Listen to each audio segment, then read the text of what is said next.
Hey guys, tonight we dive into the shadowy underbelly of ancient Rome, where the grandeur of marble columns hides a nightmare of human suffering, horrifying crucifixion of slaves in public squares. Imagine yourself chained in the hold of a creaking ship, the salty sea spray still clinging to your skin as the vessel docks in Ostia, Rome's gateway port. The air thickens with the clamor of merchants haggling and the distant roar of the Colosseum crowds. But for you, it's the iron bite of shackles that signals your doom. You probably won't believe the terrifying truth of this story, how an empire built on law and order turned public spaces into theaters of agony for the enslaved. So before you continue listening to my story, please take a moment to like the video and subscribe to the channel so I know you're still listening along with me. Now, settle in. Let your eyes grow heavy as we slip back through time.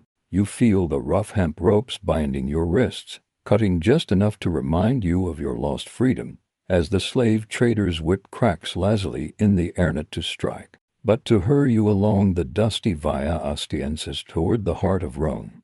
The sun beats down like an unforgiving overseer, warming the cobblestones under your bare feet, which ache from the long march from distant lands. Maybe you're from Gaul, with its misty forests now a fading dream, or perhaps the sun-baked sands of Egypt, where pharaohs once ruled, but now Roman legions plunder. Either way, the eternal city looms ahead, its 7 hills silhouetted against a hazy sky, promising not glory, but a life of endless toil. As you trudge forward in a line of fellow captives, the scents assault you first, sharp tang of olive oil from street vendors, mixed with the earthy musk of livestock being herded to market, and underneath it all, the faint, metallic hint of blood from some unseen arena. Your stomach growls, empty save for the stale bread tossed your way during the voyage, and you wonder if this is the hunger that will define you now. The crowd parts around your group like water around a stone, some Romans glancing with pity, others with disdain, as if you're mere livestock. A child points and laughs, mimicking your chained shuffle, and you think, oh, if only freedom were as simple as a playground game. But no, this is Rome, where even the gods seem to favor the mighty. You catch snippets of conversation in Latin, a language that's foreign yet forceful, barking orders from the guards who prod you onward. Move, vermin, one growls, his breath reeking of cheap wine, and you comply, your muscles protesting with every step. The road widens as you approach the city gates, massive arches carved with triumphs of emperors long gone, and you can't help but feel the weight of history pressing down. Scholars still debate whether these grand entrances were meant more for intimidation or inspiration. Did they whisper promises of citizenship to the worthy, or threats of subjugation to the rest? It's one of those open questions in Roman history, lingering like the dust in the air. Pausing for a moment, as the trader haggles with a gatekeeper, you scan the horizon. Temples glint with gold leaf, forums buzz with toga-clad senators debating laws that will never apply to you, and aqueducts snake like veins carrying life-giving water to the elite. But for slaves like you, water comes from public fountains, doled out in grudging measures. A mainstream fact slips in here. In ancient Rome, slaves made up nearly a third of the population, fueling everything from household chores to the massive construction projects that built the empire's backbone. Without them, those iconic roads and baths might never have risen. Yet, amid the ordinary horrors, there's this quirky tidbit: some slaves were trained as gladiators, not just for the arena, but occasionally as personal bodyguards, turning potential rebels into loyal protectors, with a twist of irony. Imagine that.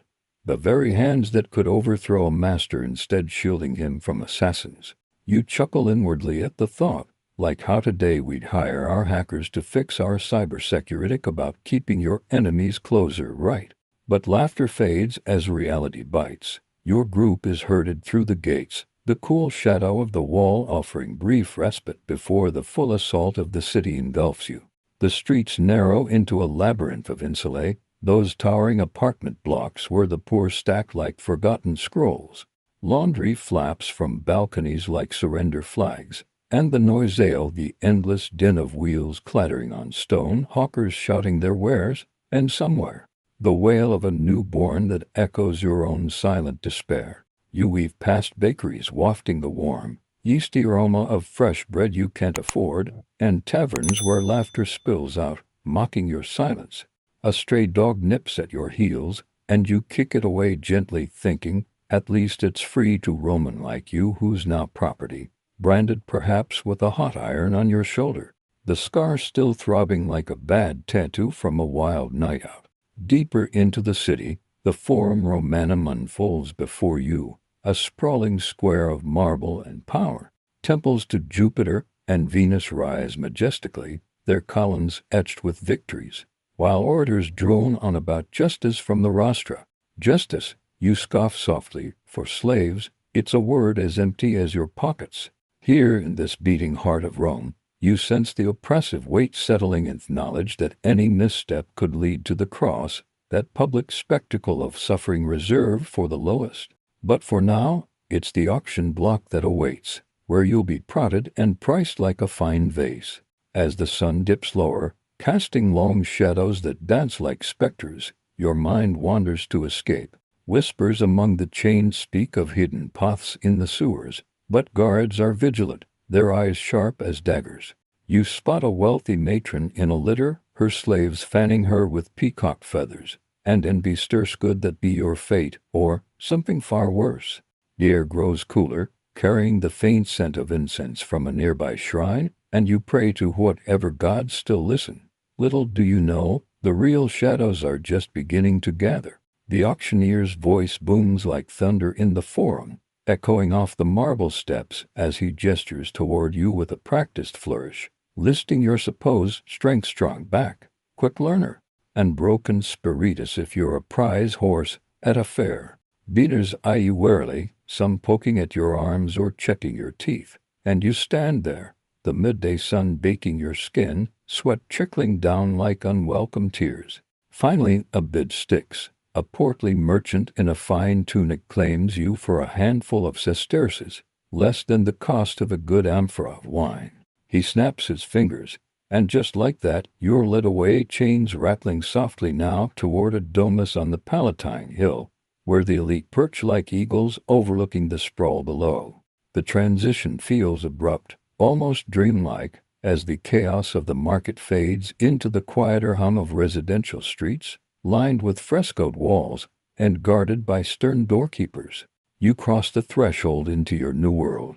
The cool mosaic flora shock under your calloused feet, patterns of mythical beasts swirling beneath you as if mocking your earthly chains. The atrium opens wide, sunlight filtering through the compluvium like a hesitant blessing pooling in the impluvium where rainwater collects in a shallow basin. Your master, let's call him Lucius, for that classic Roman flair, wastes no time. He assigns you to the household staff, muttering about needing reliable hands amid the empire's endless demands.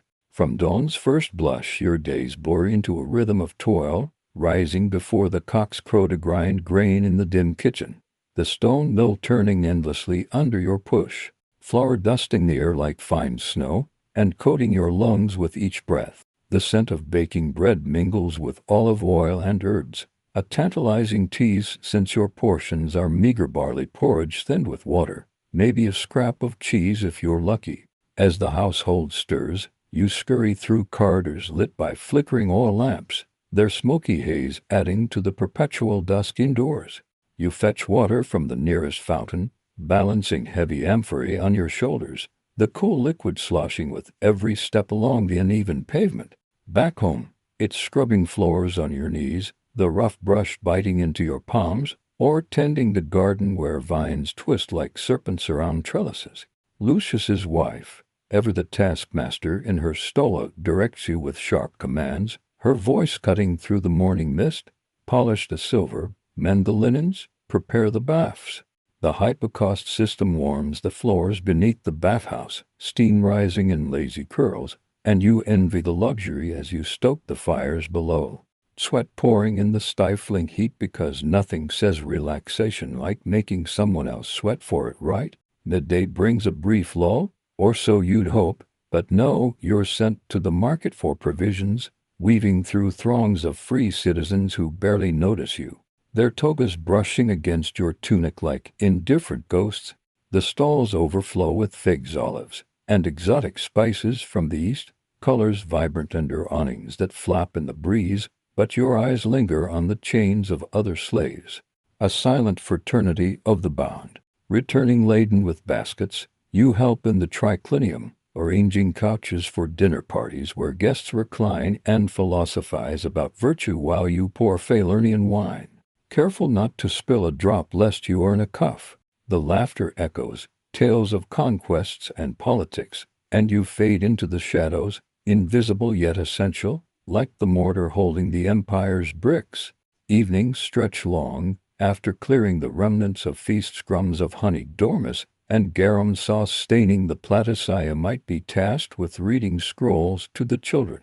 If you're one of the littered captures from Greece, your voice a monotone drone against the crackle of the hearth. Or perhaps it's mending tools in the dim workshop, the clang of hammer on anvil, lonely symphony. Sleep comes in the ergastulum, that cramped cellar for slaves, straw mats on the cold floor, chains optional but often present, the air thick with snores and unspoken resentments.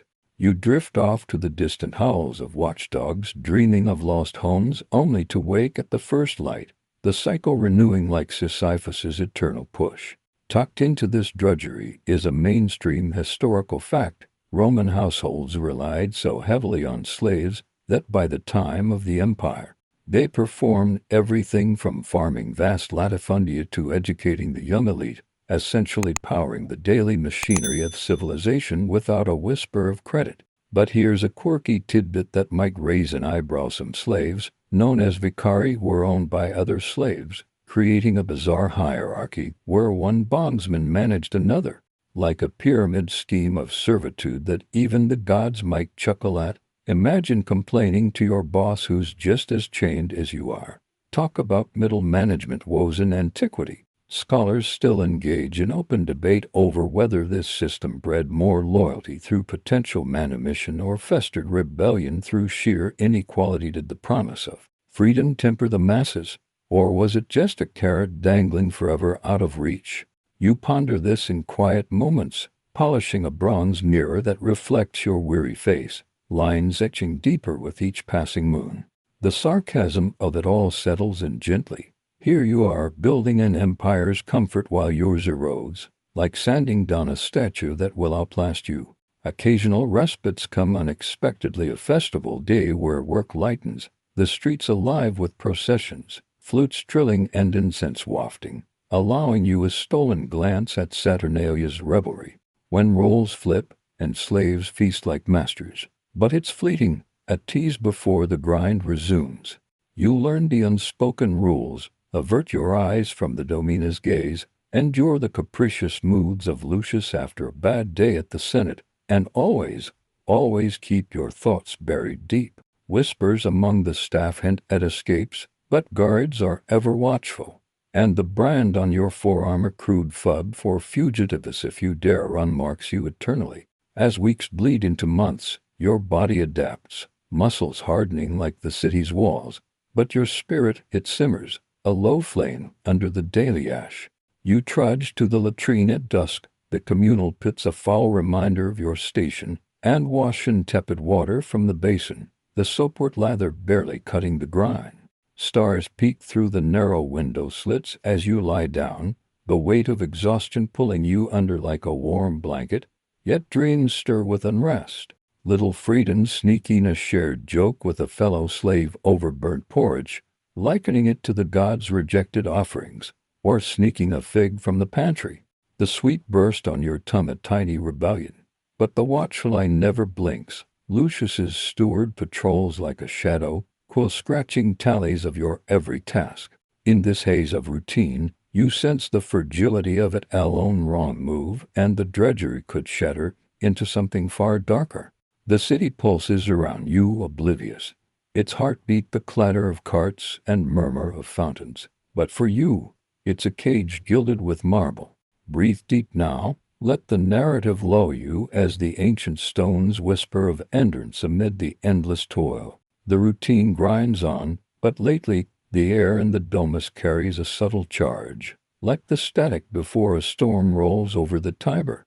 You huddle in the ergastulum after another exhausting day, the dim light from a single oil lamp casting flickering shadows on the damp walls, where fellow slaves murmur in hushed tones, their voices blending with the distant rumble of chariots on the Appian Way. It's here in these stolen moments that stories surface, whispers of past rebellions that send a shiver down your spine, not from cold, but from the dangerous allure of hope. One grizzled veteran from the mines, his skin etched with scars like a map of hardships, leans in close, his breath warm against your ear as he recounts the tale of Spartacus, that Thracian gladiator who rallied thousands in a bid for freedom, turning the Italian countryside into a battlefield of the oppressed. You listen, heart pounding softly, as he describes how slaves like you once armed themselves with kitchen tools and farm implements, clashing against legions in a desperate symphony of clanging metal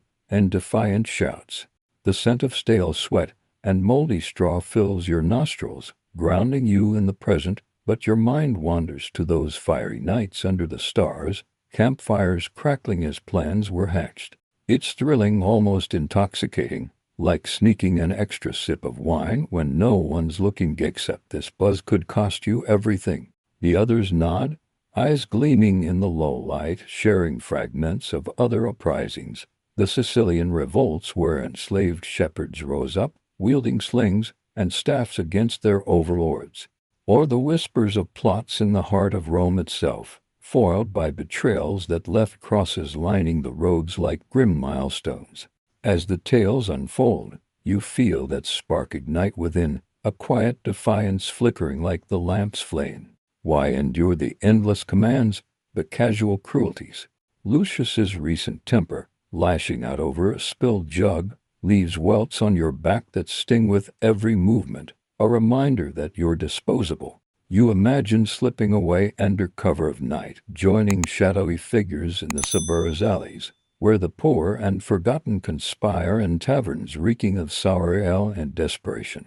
But the threats loom large, guards patrol the streets, and informers lurk everywhere, ready to trade secrets for a few coins or their own freedom. One wrong word, and the repercussions crash down like collapsing aqueduct, flaggings, brandings, or worse, the public spectacles that turn suffering into entertainment. In the quiet lulls between stories, you share a light moment with a young kitchen slave, joking about how if rebellion were as easy as baking bread, we'd all be free by now, just need the plan and let it rise. He chuckles softly, the sound muffled to avoid waking the household, and for a breath, the weight lifts. Yet reality seeps back in. You recall overhearing Lucius in the triclinium, boasting to guests about the empire's iron grip, how crushed revolts keep the masses in line. It's a mainstream historical fact that the Third Servile War, led by Spartacus, shook Rome to its core around 73 BCE, mobilizing over 70,000 slaves and forcing the Senate to deploy multiple legions, ultimately ending with thousands crucified along the Via Appia as a stark warning. But amid these grand narratives, there's this quirky tidbit that sticks like a thorn. Some rebels, in their ingenuity, disguise themselves as free citizens by donning stolen togas, blending into crowds with a flair that rivals modern spy thrillers, complete with fake accents and all. Imagine the audacity, strutting past patrols in borrowed finery, heart racing, like crashing a party you weren't invited to. Scholars openly debate whether these uprisings were driven more by economic desperation or ideological fire. Did the slaves seek mere survival, or did they dream of dismantling the system entirely? A question that echoes through dusty tomes even today. You shift on your mat, the straw prickling your skin, as another voice pipes up, a woman from Hispania with fire in her eyes, speaking of hidden signals, a certain whistle in the markets, a mark scratched on walls, codes passed like forbidden recipes. The threat of discovery hangs heavy, though betrayal is common. fueled by promises of manumission or simple fear. You think of the constant surveillance, stewards' eagle eyes, the locked gates at night, and the collars somewhere, jingling like morbid bells. Defiance bubbles, but so does caution. You've seen the aftermath of minor infractions, slaves dragged away for correction, returning broken or not at all. Nights like this stretch long, the whispers weave in a tapestry of shared suffering and simmering rage. You contribute your own snippet, overheard from traders, a plot in the provinces where miners tunneled not just for ore, but for escape routes, emerging like moles into freedom's lighter, so the legend goes.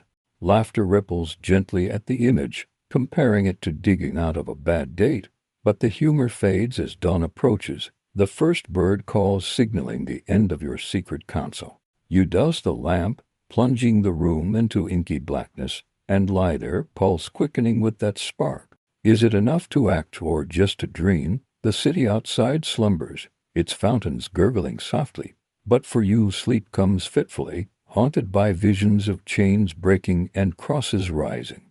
Days following feel charged. You go about your tasks with a newfound edge, eyes darting to potential allies among the staff. Scrubbing the atrium floor, water sloshing in rhythmic splashes, you catch a knowing glance from the gardener, his nod subtle as he prunes vines heavy with grapes.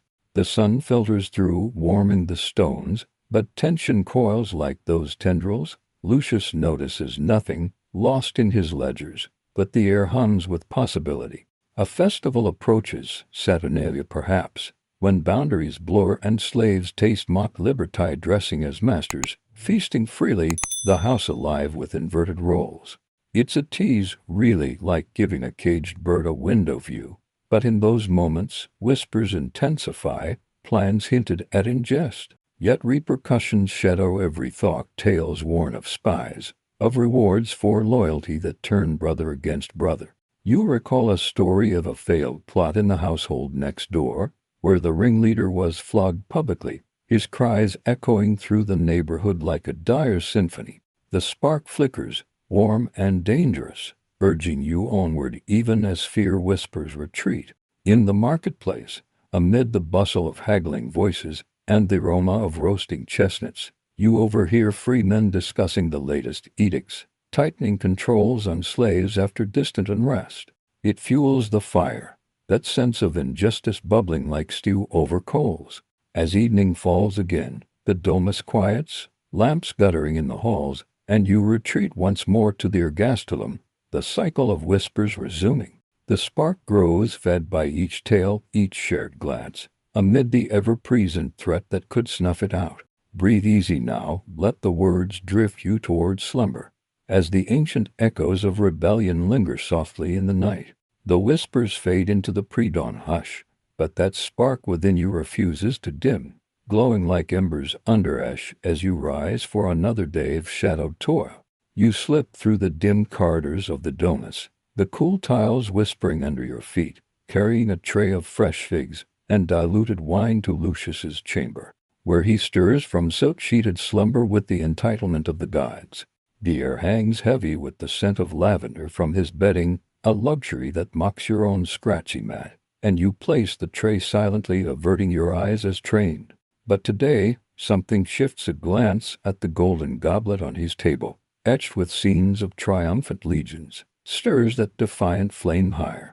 Why should he hoard while you scrape by on crumbs?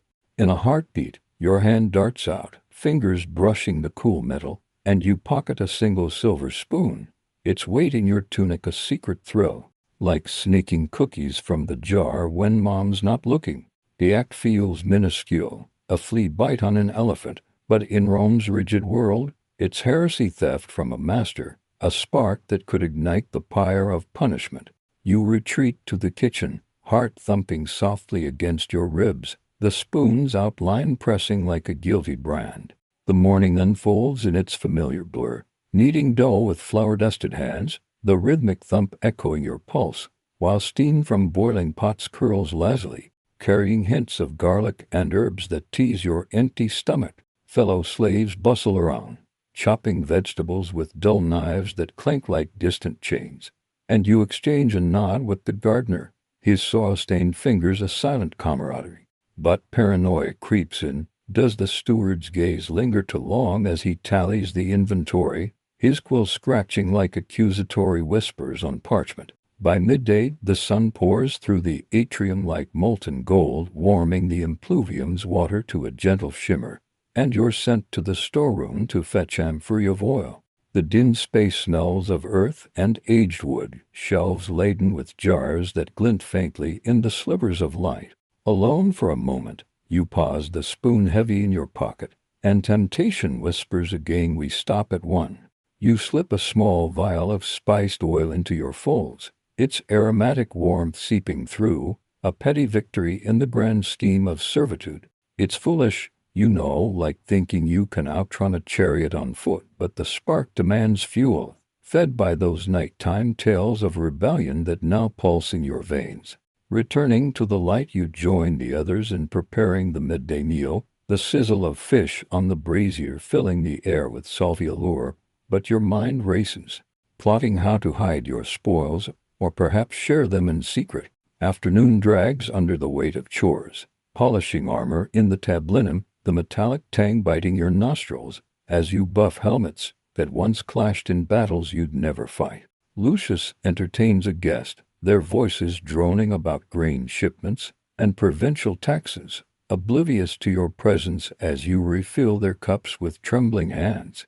The spoon shifts, a constant reminder, and sweat beads on your brow, not just from the heat, but from the growing dread that coils like a serpent in your gut. Whispers among the staff hint at missing items, the kitchen girl mentions the steward's foul mood, and you force a casual shrug, joking softly that perhaps the household ghosts are getting peckish after all. Even spirits need silverware for their feasts. She smirks, but tension thickens the air like overcooked stew. As evening approaches, the domus quiets, lamps flickering to life with the soft pop of wicks igniting, casting dancing shadows that seem to accuse. You're tasked with locking the storeroom, the key heavy in your palm, and in that moment of solitude, defiance surges. You grab a loaf of bread, tearing a hunk and stuffing it away. The crusty warmth of balm against the chill of fear, but fate, that capricious Roman goddess, turns her wheel. As you emerge, the steward waits in the corridor, his eyes narrow slits in the lamplight. Empty your pockets, he growls, voice low and lethal, and your blood turns to ice, the items tumbling out like confessions under torchlight. The vial shatters on the floor, all spreading in a slick pool that mirrors your slipping freedom, and he seizes your arm, gripped like iron manacles. Swift as a legion's march, you're dragged to Lucius, who rises from his couch with a sigh of annoyance, as if your betrayal is a mere inconvenience amid his scrolls of accounts. The atrium echoes with his reprimand, words sharp as daggers. Thief, ingrate, example to be made. No trial here in the household. He summons the vigils, those night watchmen who double as enforcers, their boots thudding on the mosaic like impending doom. Chains clamp around your wrists anew, colder than before, biting into skin already raw from labor, and you're hauled into the street, the cool night air a stark contrast to the domus's warmth. Stars will overhead, indifferent witnesses, as you're marched toward the carcer, that grim prison near the forum, its damp cells awaiting like open graves. The looming dread settles in your chest, heavy as lead with each step along the cobblestones that jolt your bones. Passers-by glance curiously, lanterns bobbing in the dark, and you catch snippets of gossip. Another slave caught, bound for judgment. It's a mainstream historical fact that petty theft by slaves often led to severe punishments in Rome, as the 12 Tables codified early laws treating bondsmen as property, subject to their owners' whims without legal recourse. But here's a quirky tidbit that might curl your toes. Some masters, in a bizarre twist of mercy or mockery, forced thieving slaves to wear bells like cats, jingling their guilt for all to hear, turning every movement into a humiliating serenade. Imagine the irony, stealing silently, only to announce yourself forever after, like a walking wind chime of shame. Scholars openly debate whether such acts of defiance stemmed more from survival instincts or organized resistance. Were they isolated cries for dignity, or threads in a larger web of unrest that threatened the empire's foundations? You ponder this as the prison gates clang shut, the sound reverberating in your skull, plunging you into fetid darkness where moans echo from fellow unfortunates. Huddled on the straw-strewn floor, the scent of unwashed bodies, and despair thick as fog, you await dawn's judgment, the imperial machine grinding inexorably. Chains rattle softly with your shivers, and regret mingles with that stubborn spark. Was it worth it for a spoon and a crust? The night stretches, endless and mocking, like a bad dream that refuses to end, but reality bites harder than any nightmare. Whispers from adjacent cells offer grim comfort, tales of escapes foiled, mercies denied, fueling your dread as sleep eludes you. Morning light filters through bars, pale and unforgiving, heralding the swift capture's bitter fruit. Vigils prod you out, the forum awakening with vendors' calls and the distant low of oxen. But for you, it's a march toward the unknown. Judgment's shadow lengthening like the obelisks that pierce the sky. Breathe slow now, let the tale's cadence soothe, as the ancient dread wraps around you gently in the telling. The vigil's rough hands shove you forward into the bustling forum, where the morning sun glints off marble facades like indifferent eyes, and the air buzzes with the chatter of merchants setting up stalls, their voices a cacophony that drowns your racing thoughts. Chains clink with each stumbling step, drawing curious glances from early risers sipping from clay cups of mulled wine, steam curling lazily in the crisp air. You're herded toward the Basilica Julia, that grand hall of justice where toga-clad magistrates dispense verdicts amid the echo of footsteps on polished stone floors. The scent of incense from nearby temples wafts over, mingling with the earthy aroma of fresh-baked bread from a nearby taberna, a cruel reminder of freedoms you'll never taste again. As you enter the basilica's shadow, the indifferent authorities await praetors perched on elevated platforms, scrolls unrolling like sentences already written, their faces etched with boredom rather than benevolence. You stand there in the accused spot, a worn patch of floor scarred by countless feet before yours, the cool draft from open arches raising gooseflesh on your arms. The crowd mills about, some pausing to gawk at the spectacle, others hurrying on with baskets of figs or bundles of cloth, as if your fate is just another market distraction. Lucius arrives, his tunic impeccable, flanked by witnesses, from the household steward with his smug nod, the kitchen girl averting her eyes in quiet guilt. He presents the evidence, the shattered vials, remnants wrapped in cloth, the silver spoon gleaming accusingly under the light filtering through high windows. This slave stole from my domus, he declares, voice booming with feigned outrage, as if your petty act threatened the empire itself. You open your mouth to speak, but a guard's glare silences you. For slaves, words are luxuries, not rights. The praetor, a balding man with a perpetual frown, barely glances up from his wax tablet, stylus scratching notes in shorthand that seals destinies. Justice here twists into a mere formality, a scripted play where the lowly like you are props in the theater of law. He questions Lucius briefly, nodding at tales of your insolence, while you shift in your chains, the iron warming against your skin like a false embrace. No advocate for you, no eloquent pleas. Roman courts favored the free, the wealthy, turning trials into echoes of power imbalances. It's almost comical, like showing up to a job interview where the boss has already hired his nephew. What chance do you have? The air thickens with the murmur of onlookers, some betting quietly on your sentence, coins clinking softly in palms. Minutes stretch like taffy, the praetor's droning recitation of laws pulling you deeper into despair, each word a nail in your invisible coffin. He cites edicts from the emperor, parchments rustling like dry leaves, emphasizing how theft disrupts the sacred order of master and slave. You catch snippets, penalties ranging from flogging to mines, but for examples like you, something public, something deterrent. The basilica's acoustics amplify every sigh, every shuffle, turning the space into a resonant chamber of condemnation. A fly buzzes lazily around your head, landing on your shoulder as if to mock your stillness, and you think even insects have more freedom than the shipping about without a care, unlike you, pinned under the weight of indifferent gazes. Finally, the verdict falls, swift as a dropped amphora. Guilty sentenced to crucifixion in the public square, a fate reserved for rebels and thieves who dare challenge the status quo. The praetor's hammer strikes the bench, a sharp crack that echoes in your chest, and just like that, it's over. No appeals, no mercy for the enslaved. Guards seize your arms, their grips bruising but familiar now, dragging you back into the sunlight, where the forum pulses with life oblivious to your doom. Vendors hawk olives and garum, their calls a cheerful counterpoint to your sinking heart, and children dart between legs, laughing at games that mimic gladiator cynic and play mirroring your grim reality. You trudge past the rostra, where orators will later praise Roman justice, the irony settling like dust on your tongue.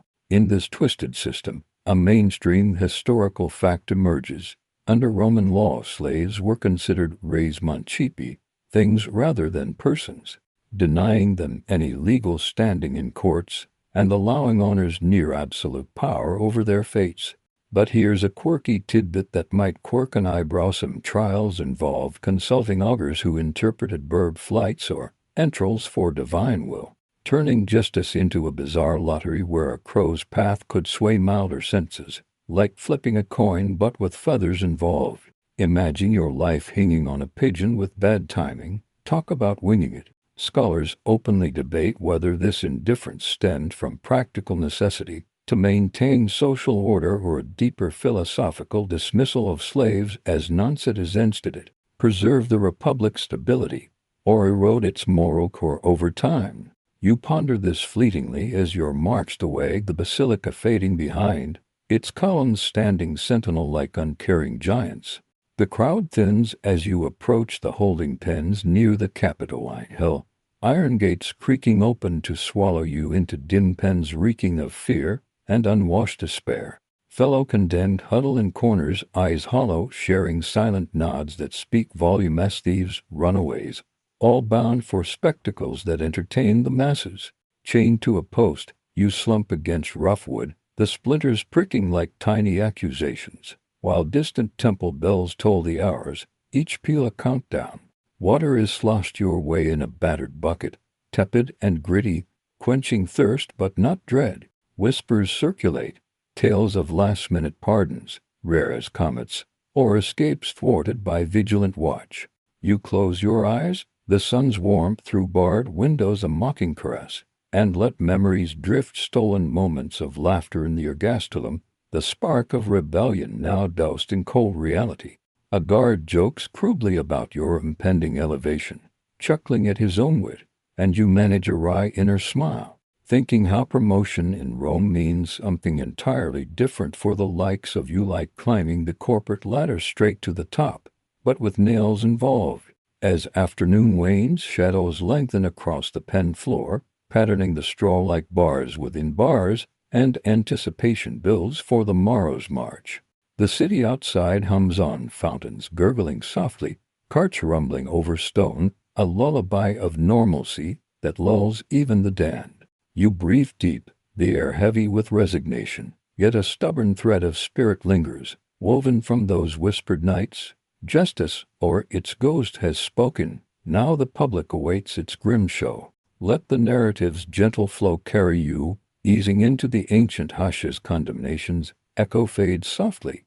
Dawn creeps into the holding pen like a reluctant thief, pale light seeping through the bars to paint the straw in muted grays. And you're roused by the clang of keys and gruff commands from the vigils, their boots scuffing the dirt floor as they unlock your chains from the post. The air hangs thick with the musty tang of confinement, mixed with the faint, acrid whiff of fierce sweat from your fellow condemned, who stir in the shadows like ghosts stirring from slumber.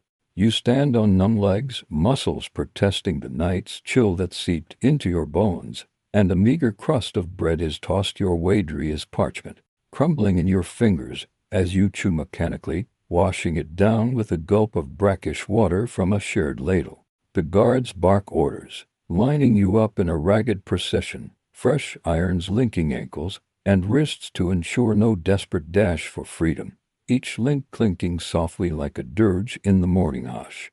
Out into the Forum you trudge, the cobblestones cool and uneven under your bare feet, jolting you with every step as the city awakens around you. Merchants unfurl awnings with a snap, their stalls blooming with vibrant piles of pomegranates and loaves, the sweet sour aroma teasing your empty stomach, while early risers in tunics hurry past, casting sidelong glances at your group. Whispers ripple through the growing crowd, thieves and rebels. One matron murmurs to her companion, veil drawn close, as if your misfortune might be contagious. Children point with wide eyes, tugging at parents' hands, and you think, oh, to be that innocent again, where chains are just playthings in a game of make-believe. But this march is no child's tale. It's the grim parade that turns avenues into avenues of dread. The sun climbs higher, warming the air and glinting off the bronze statues of emperors that line the route, their stern gazes seeming to follow you, approving the spectacle. Your path winds through the crowded Via Sacra, the sacred way bustling with priests in white robes heading to temples, incense trailing them like ethereal tales. Blending with the earthy scent of oxen pulling carts laden with amphorae, the chains drag heavily, forcing a shuffling gait that chafes your skin raw, each pull a reminder of the doom ahead. Curious crowds gather, swelling at intersections where hawkers pause their cries to gawk, some jeering with rotten fruit in hand, though none fly yet, saving the sport for later. A vendor jokes loudly to his neighbor, looks like the gods ordered a fresh batch of warnings today, and laughter scatters like pigeons, lightening the air for them, but sinking your spirit deeper. You keep your head down, focusing on the patterns in the pavement, worn smooth by countless feet, including those of the condemned before you. Many have trudged this very path, their echoes lingering in the stones. Deeper into the throng the avenues narrow, buildings looming like judgmental sentinels with their frescoed walls depicting triumphs, and God's colors faded but vibrant enough to mock your pallor. The noise builds, the clatter of wheels on stone, the babble of Latin in accents from across the empire, and the occasional trumpet blast from a distant procession. Sweat beads on your brow, trickling salty puffs down your face as the sun beats relentlessly, turning the march into a furnace of endurance. Guards flank you, spears glinting, their helmets crusted with horsehair that sways like mocking plumes, prodding if you falter not harshly, yet, but with the promise of it. One guard mutters to another, "This lot's quiet, remember the last one who sang hymns all the way," and they chuckle, the sound grating like sand in your ears. The crowd thickens near the Suburra, that labyrinth of tenements where the poor spill out onto balconies, leaning over railings to catch the show, their calls mixing pity and scorn. Laundry flaps overhead like ragged flags of surrender, and the air shifts to the pungent mix of cooking fires and waste from the streets below. A woman tosses a flower your wapiti or mockery, its petals scattering underfoot, crushed into the dirt like fleeting hopes. You catch eyes here and there, a fellow slave in the throng, gaze averted in shared shame, or a free man stroking his beard thoughtfully, perhaps pondering the fragility of fortune. The spectacle draws them all, turning your humiliation into communal entertainment, like a street performer's act but with higher stakes. Imagine if reality shows back then had live audiences voting with thumbs down. Pausing briefly at a fountain for the guards to drink, you get none. Lips cracked and dry, you overhear snippets, tales of your crime exaggerated, whispers of rebellion quashed. It's a mainstream historical fact that public executions like crucifixions were processioned through Rome's streets to maximize visibility, serving as deterrents that reinforced social hierarchies and imperial authority. But here's a quirky tidbit that might tickle the fancy. Some condemned were made to carry placards detailing their crimes, like walking billboards of shame, turning the march into a mobile morality play that even the illiterate could read through the guards' announcements. Picture it, your offense scribbled in bold letters, paraded like a bad review you can't delete. Scholars openly debate whether these processions fostered more fear or fascination among the populace. Did they solidify obedience through terror, or inadvertently sow seeds of sympathy that fueled future unrest? You ponder this as the march resumes, weaving toward the Esquiline Hill, where the public squares await beyond the city walls. They are growing fresher with hints of pine from distant groves. The crowd follows in waves, some peeling off for daily duties, others trailing persistently, drawn by the morbid pull. Your breaths come shorter, not just from exertion, but the encroaching reality, each step echoing the callbacks to those whispered rebellions in the Ergastulum, defiance now reduced to this shuffling defeat. Nearing the gates, the massive Porta Esquilina looms, arches carved with victories that dwarf your plight, and the guards tighten formation as the avenue opens wider. Beggars line the sides, palms out, their rags a mirror to your tattered tunic, and one jests hoarsely, "Trade you my spot for yours," a dark humor that draws uneasy laughs from the onlookers. The sun arcs higher, shadows shortening like vanishing escapes, and the distant square beckons, its open space a stage set for agony. You trudge on, the chain's rhythm a somber beat, the crowds murmur a chorus to your solo of dread. Sensory overload assaults.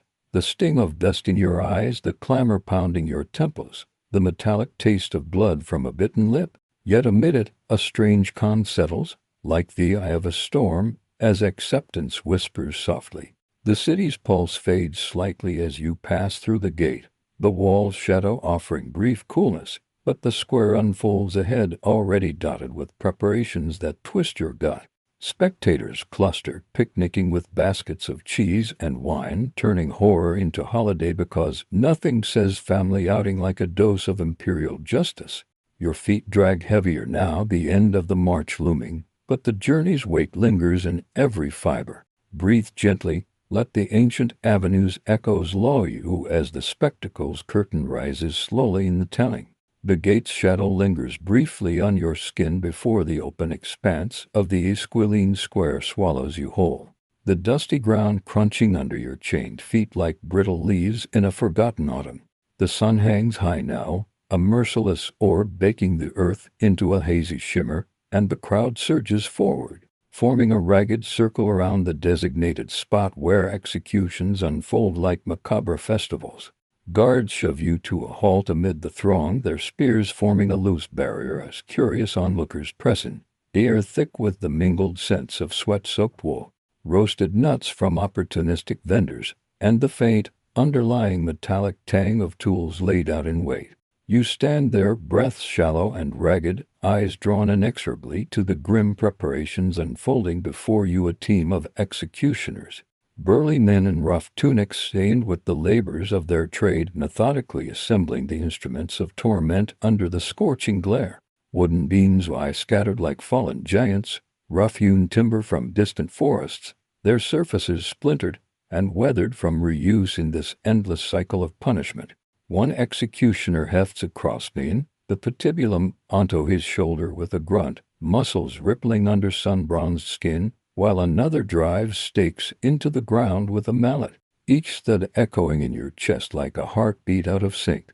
The vertical stipes already stand erect in pits dug deep for stability, leaning slightly as if impatient for their burden, and you watch, transfixed, as ropes are threaded through notches, ready to hoist the condemned into position. The heat waves distort the scene, making the tools waver like mirrored shammers glinting wickedly, nails piled in a basket like iron thorns, and coils of rope frayed from countless bindings. A breeze stirs faintly, carrying the dry dust that coats your throat, and you cough softly, the sound lost in the murmur of the crowd, who chat idly as if at a market fair, placing bets on how long each victim will last. Your group is separated now, each led to their assigned spot, and you feel the guards' hands guide you forward, the chains dragging furrows in the dirt like unwilling signatures. Up close, the preparations sharpen into brutal clarity. An executioner tests the edge of a scourge, its leather thongs embedded with bone shards that whistle through the air in a practiced swing, while another awes the joints of a makeshift pulley system. ensuring smooth elevation without unnecessary delays, because efficiency and agony is the Roman way, isn't it? Like fast food service, but with a side of suffering instead of olives. The square buzzes with activity. Children scamper at the edges, dodging legs to get a better view, their laughter a jarring counterpoint to the dread coiling in your gut. Women in stolas fan themselves with palm leaves, gossiping about the crimes, while men stroke beards and nod sagely, turning your fate into philosophical fodder. As the first of your fellows is stripped to the waist, tunic torn away with casual indifference, you avert your eyes briefly, but curiosity or morbid compulsion pulls them back. The executioners work with practiced detachment, binding wrists to the patibulum with coarse ropes that bite into flesh, the fibers rough as sandpaper against already chafed skin. Hammers ring out as spikes are positioned, not yet driven, but the anticipation hangs heavier than the midday heat, sweat dripping from brows in steady rivulets. You notice the tool's details now, nails forged long and thick, designed to pierce without shattering bone, immediately prolonging the ordeal, buckets of vinegar water nearby, not for mercy, but to revive the fading for a better show. The sun scorches relentlessly, turning exposed skin pink, and you shift uncomfortably, the ground radiating warmth like a heated tile Florimagene lounging by a pool. But the only dip here is into despair. Preparations continue methodically. A ladder is propped against the stipes, creaking under weight as an executioner climbs to secure ropes, his curses muffled in the growing din.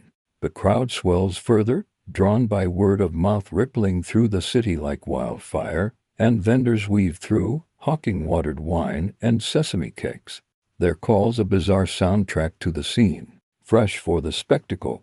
One shouts, and you can't help the inner chuckle at the absurdity, like tailgating at a sports event, but the score is always 0 for the away team. Your turn approaches.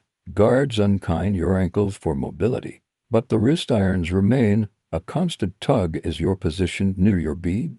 The wood feels solid under your forced touch, bark remnants prickling like accusations, and the executioner eyes you appraisingly, muttering about your build, ensuring a sturdy display. In this theater of torment, a mainstream historical fact anchors the horror. Crucifixions in Rome were deliberately public and prolonged, often lasting days, to maximize deterrent effect and humiliate the victim, with crosses placed in high-traffic areas like squares and roadsides.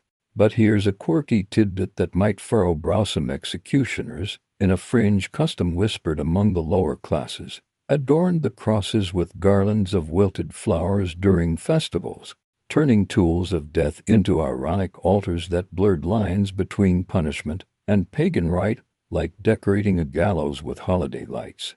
Scholars openly debate whether these preparations reflected more bureaucratic efficiency or sadistic theater. Did the rituals streamline imperial control, or amplify psychological terror to suppress the masses? You ponder fleetingly as the ropes are looped around your arms, the fibers tightening with a soft rasp, pulling you toward the inevitable. The air grows heavier, dust motes dancing in sunbeams like indifferent sprites, and the scents intensify, the sharp pine of fresh sawn wood mingling with the sour breath of the executioners, their faces impassive masks honed by repetition. One pauses to wipe sweat with a rag, glancing at the sky as if checking for rain that might spoil the event, because nothing ruins a good crucifixion like a downpour rite.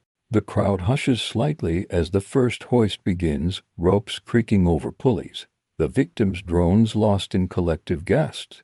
Your pulse races, a drumbeat in your ears drowning the distant city hum, fountains gurgling far off, birds wheeling overhead in lazy circles oblivious to the ground's drama. Heat presses down, sapping strength, and you lick dry lips, tasting salt and regret. Final touches unfold. A sign is nailed above the stipes, inscribed with your crime in bold letters, thief, a placard of shame for all to read, fluttering slightly in the breeze. The executioners coordinate with nods, tools clinking in readiness, and you feel the world narrow to this square, this moment, the scorching sun a spotlight on your unraveling. Spectators lean in, breaths held, the anticipation electric as sparks from a forge. Whispers call back to your march, the avenue's jeers echoing here in amplified form, cohesion and cruelty binding the scene. Yet amid the dread, a strange detachment creeps in, senses heighteneth, grit between toes, the itch of sweat, the distant toll of a bell marking time's inexorable march. As your beam is lifted, the weight settling across your shoulders like an unwelcome yoke, the preparations crest toward climax, tools poised under the unrelenting sky. The square pulses with life, a microcosm of Rome's harsh splendor, where mercy is as scarce as shape. Breathe deep now, let the narrative's whisper ease you, as the ancient sun's warmth fades into storytelling's gentle glow. The patibulum settles heavily across your shoulders, its rough grain digging into your flesh like an insistent reminder of the empire's unyielding grip, and the executioners waste no time, guiding you down onto the dusty ground of the square with firm, impersonal hands that press you flat against the earth. The sun blazes overhead, turning the dirt into a warm bed of grit that clings to your sweat-slicked back, while the crowd's murmurs swell into a distant hum, like bees around a hive of spectacle. You lie there, arms outstretched along the beam, ropes already cinched tight around your wrists to hold you steady. And the first wave of true panic surges, as the hammer's shadow falls across your view on iron head poised, ready to drive home the point, quite literally. The air shimmers with heat, carrying the sharp scent of heated metal from the nails warming in the sun, mingled with the earthy dust kicked up by shuffling feet, and you feel every breath, every heartbeat, amplified in the stillness before the storm. One executioner kneels beside you, his knee pressing into your arm for leverage, breath hot and labored from the day's exertions, as he positions the first nail at your wrist, not through the palm, as some tales might spin it, but at the base, where bone and tendon meet in a vulnerable crossroads. The crowd leans in collectively, a sea of faces blurred by the haze, some shielding eyes from the glare, others wide with morbid fascination, as if this is just another act in the theater of daily life. The hammer descends with a resounding crack, the impact jolting through your body like lightning striking a lone tree, pain exploding in white-hot bursts that radiate up your arm and into your chest, stealing your breath in ragged gasps. It's like that moment when you stub your toe in the dark, amplified 1,000-fold. Here, there's no hopping around cursing, just the unrelenting surge that pins you in place. Waves crashing without mercy. You grit your teeth against the screen building in your throat, the metallic taste of blood flooding your mouth from a bitten tongue, as the second blow follows, driving the nail deeper, the wood splintering slightly under the force. Sensory overload hits, the vibration humming through the beam like a tuning fork, the warm trickle of blood seeping down your skin, cooling quickly in the breeze that offers no real relief. The executioner mutters something under his breath, perhaps a curse at a stubborn nail, and adjusts, his calloused hands steady as a craftsman's, treating this like any other carpentry job, because in Rome, even death is a trade. Another strike, and the nail pierces through, anchoring you to the wood with finality, the agony pulsing in rhythm with your heart, each throb a fresh assault that blurs the edges of the world. The crowd reacts with a collective intake of breath, some cheering faintly, others whispering prayers to avert similar fates, turning your suffering into a communal catharsis. Now the other wrist. The process mirrors the first, hammer rising and falling with mechanical precision, the cracks echoing across the square like thunderclaps in a summer storm. Pain nears to symmetrical torment that arches your back involuntarily, muscles straining against the ropes as if your body still clings to the illusion of escape. Dust billows around you with each impact, coating your lips and eyes, the grit a minor irritation amid the overwhelming fire that consumes your arms. You hear fragments of the world beyond, distant call of a bird wheeling high and mocking your grounded state, the soft sobs from a fellow condemned nearby, their own fastening underway, and the executioner's grunt of satisfaction as the nail seats firmly, blood staining the wood in dark blooms. It's almost surreal, like being the star of a bad dream where the director forgot the wake-up call, But the unrelenting torment grounds you in harsh reality, waves crashing higher with every breath. They move to your feet next, overlapping them atop the steps base that's been laid horizontal for this grim assembly, the rough bark scraping your soles as ropes bind them in place. The hammer looms again, this time a longer nail poised to transfix both ankles in one go, the executioner steadying with one hand while the other swings true. The first blow sends a shockwave up your legs, bones jarring as metal meets resistance, pain lancing sharp and deep, merging with the fire in your arms into a symphony of agony that drowns all else. You twist slightly involuntarily, but the bindings hold fast, turning movement into futile friction that only heightens the burn. Blow after blow follows, the rhythm hypnotic in its horror, each one driving the spike through flesh and into wood, the vibrations traveling like echoes through your entire frame.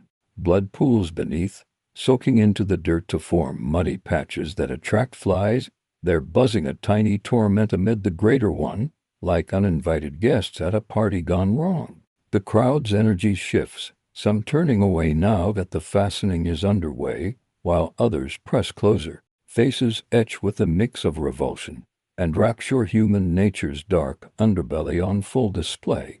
A vendor circulates with skins of watered wine, profiting from the drawn-out drama, and you catch a whiff of the sour liquid, a cruel tease to your parched throat. The executioners pause briefly to wipe sweat, their tunics clinging like second skins under the sun's assault, before hoisting the crossbeam upward, ropes creaking over pulleys as they lift you into position against the vertical post. The shift jars, every wound, fresh surges ripping through as gravity tugs mercilessly, your weight pulling against the nails in waves that crest and crash without end.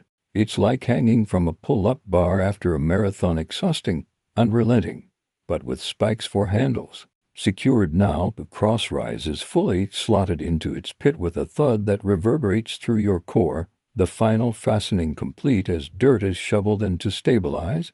Pain dominates, a constant tide ebbing only to surge anew with each shift of wind or twitch of muscle, your body a vessel for unrelenting torment under the scorching sky.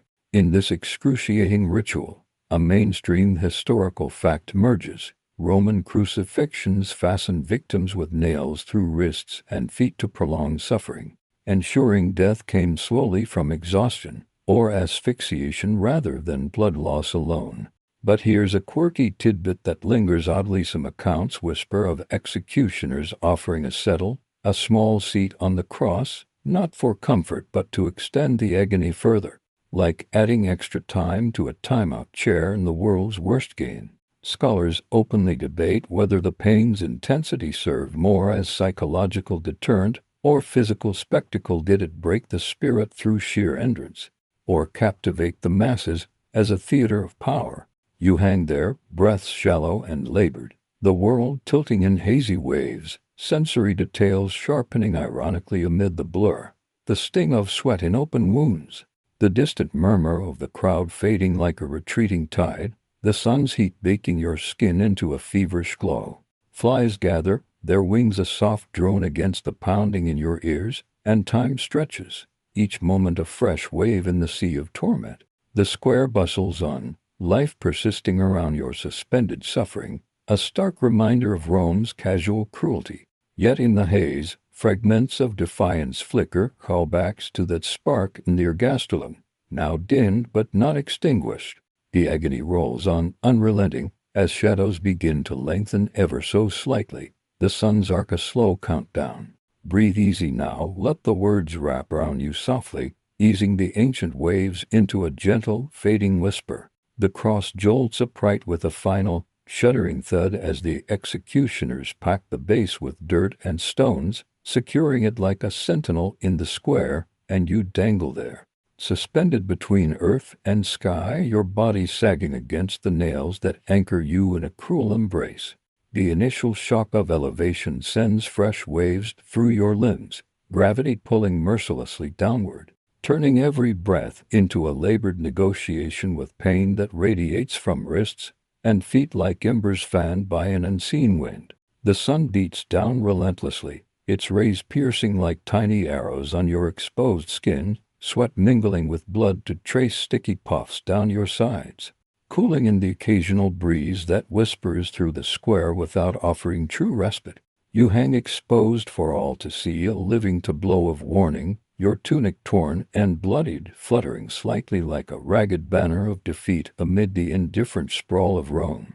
The crowd circles lazily now, the initial frenzy of the fastening giving way to a more casual observation. People drifting in and out like tides around a shipwreck. Some jeer from the edges, hurling insults that blend into a muffled roar. Thief rebel scum, their voices carrying the sharp tang of cheap wine on breath warmed by the afternoon heat. Others pass by with indifference, glancing up briefly before continuing their errands, baskets of olives or loaves balanced on hips, as if you were just another statue in the city's collection of grim monuments. Children dart closer, wide-eyed and giggling, pointing at your form before mothers pull them away with hushed warnings, turning your agony into a fleeting lesson in obedience. The scents waft up unpredictably, the earthy dust kicked by sandals, the savory smoke from a nearby vendor's grill roasting skewers of meat that twist your empty stomach, and underneath it all, the metallic copper of your own wounds, a constant reminder in the dry air. Time stretches like molten glass under the sun's forge, each moment dragging as your muscles strain to lift your chest for air. The act of breathing a deliberate push against the wood that creaks softly with your shifts. Pain ebbs into a dull throb at times, only to surge anew with a twitch or the settling of weight. Waves lapping higher as exhaustion creeps in. Flies buzz insistently, landing on open gashes with tickling feet that you can't swat away. Their drone a maddening underscore to the square's ambient hum. Conversations about market prices, laughter from a group sharing a jug, the distant clip-clop of hooves on cobble. You become a fixture, a living warning etched into the public's gaze, passers-by slowing to read the placard nailed above your head, its letters stark against the sky. Thief, let this be a lesson. It's almost like being on display in a museum, but instead of velvet ropes, its iron nails keeping the exhibit in place. Talk about immersive history.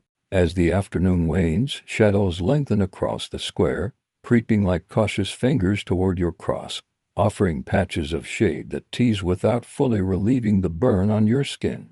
The crowd thins somewhat, the novelty wearing off for all but the most dedicated gawkers, who settle on nearby steps with picnic remnants, munching figs whose juicy sweetness you can almost taste in the air. A stray dog sniffs at the base, tail wagging indifferently before trotting off, and you envy its freedom, thinking how even beasts roam freer than the empire's bound.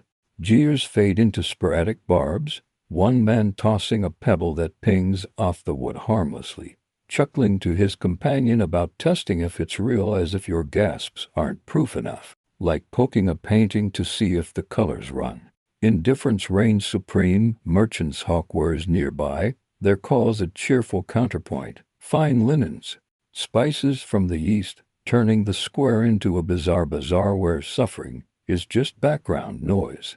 Your mind wanders in the haze, drifting to fragments of life before its spark of rebellion in whispered nights, the drudgery of daily toil now a distant echo, callbacks to chains that led here, each link a step in this inexorable path. Vision blurs at the edges, the world softening into smears of color, the vibrant reds of togas blending with the golden stone of surrounding buildings, temples glinting in the distance like indifferent jewels. Thirst claws at your throat, tongue swollen against the dust, and a guard occasionally dabs a vinegar-soaked sponge on a pole, its sour bite a mocking sip that stings more than soothes. Passers-by debate idly within earshot, one philosopher-type gesturing at you while pontificating on justice, his words floating up like smoke. See how the gods punish hubris, and you inwardly scoff, wondering if the gods ever tire of such convenient excuses. The sun dips lower, painting the sky in hues of orange that warm the air further, and fatigue settles deeper, your head lolling as strength wanes.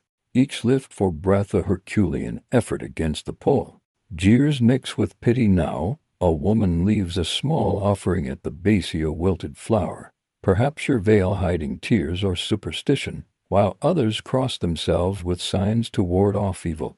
The square's rhythm persists, fountains gurgling faintly from afar, birds settling on rooftops with soft coos, the occasional chariot rumbling past on the periphery. In this prolonged exposure, a mainstream historical fact stands out. Crucifixions often left victims hanging for days, exposed to elements and crowds, to serve as vivid deterrents against crime and uprising in Roman society.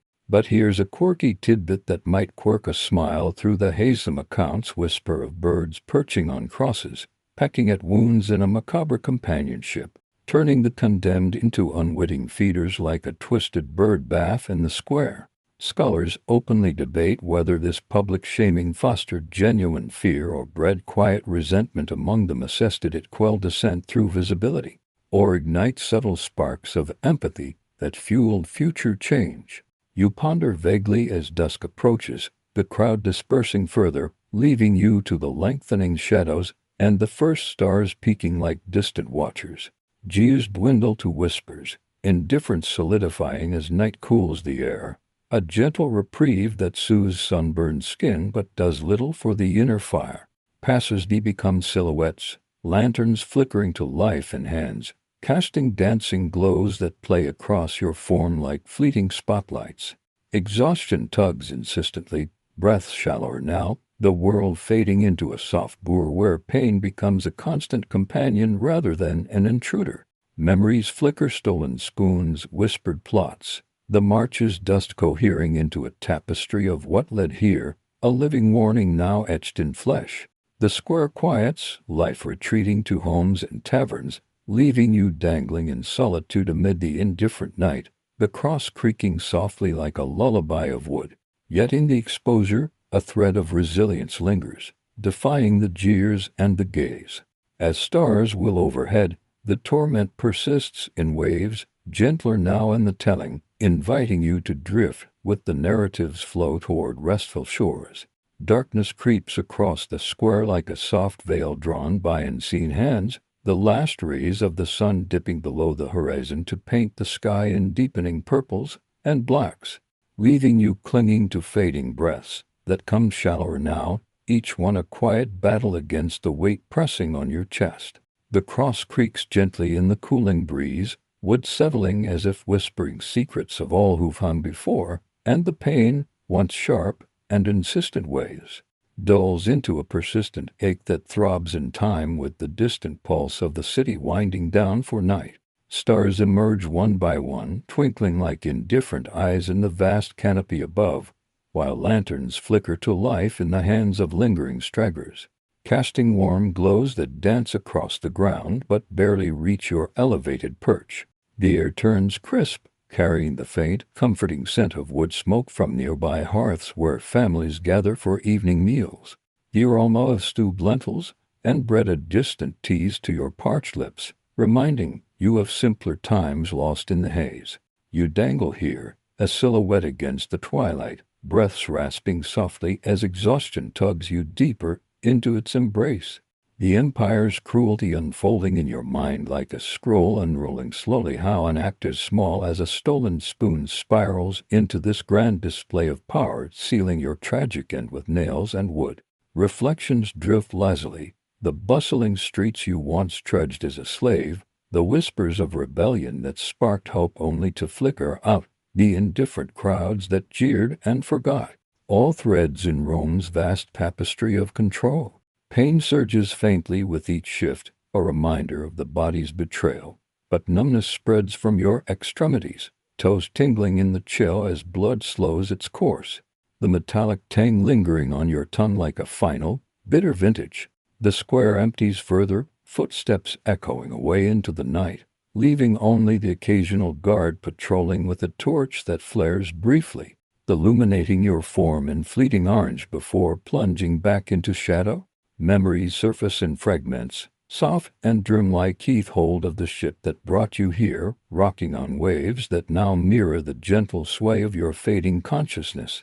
The Domus kitchen's warmth, where laughter once snuck in amid the toil, even Lucius's face, blurred now, a symbol of the masters who build empires on broken backs.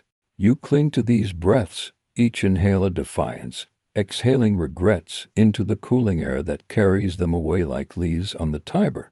The moon rises, pale and serene, bathing the square in silvery light that softens the harsh lines of your cross, turning agony into something almost ethereal, a statue frozen in eternal vigil. Distant sounds lull, the hoot of an owl from a nearby grove, the murmur of fountains trickling endlessly, the faint bark of a dog echoing through empty, a venuous life persisting oblivious, as if your suffering is but a footnote in the grand chronicle. Reflections deepen on the empire's cruelty, how it turns public squares into stages for such spectacles, ensuring every citizen glimpses the cost of defiance.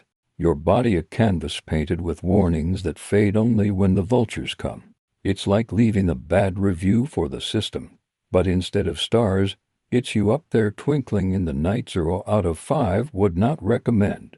Yet in this quiet fading a strange peace settles, breath slowing as the stars wheel overhead, constellations mapping paths you once dreamed of following home. The pain recedes further, waves lapping gentler now, your vision tunneling to pinpricks of light amid the encroaching dark, reflections turning inward to the spark that never fully died, a quiet rebellion enduring till the end. Guards converse slowly nearby, their voices a muffled drone about shifts and supper, indifferent to your gasps that grow fainter, like whispers lost in wind. The quirky tidbit surfaces in your delirium. Some tales speak of crucified slaves haunted by shades of past victims, ghostly companions offering silent solace in the night, turning solitary ends into ethereal gatherings, like an exclusive club no one wants to join. Scholars openly debate whether this cruelty ultimately strengthened Rome's hold or sowed the seeds of its downfall. Did the spectacle suppress uprisings through fear, or breed a simmering resentment that eroded the foundations over centuries? You ponder vaguely, breaths hitching as cold seeps deeper, numbing the fire in your limbs, the empire's seal on your fate as inexorable as the turning tides. Darkness envelops fully now, the square a velvet hush broken only by cricket songs rising from the grass, their chirps a rhythmic lullaby that syncs with your waning pulse. Reflections blur into acceptance of cruelty not just in the nails, but in the system's casual discard of lives like yours, fuel for the machine that grinds on. A final joke flits through. Hanging around like this, you'd think you'd get a better view, but all you see is stars mocking your grounded dreams. Talk about a bad seat at the theater. Breaths cling tenuously, each one lighter, fading into the night that wraps you gently, the tragic end sealing with a whisper of wind rustling unseen leaves. The city sleeps, oblivious, as your consciousness drifts, the cross a silent guardian under the moon's watchful gaze. Pain dissolves into ether, reflections scattering like stardust, the empire's shadow lengthening no more, your world that narrows to peace.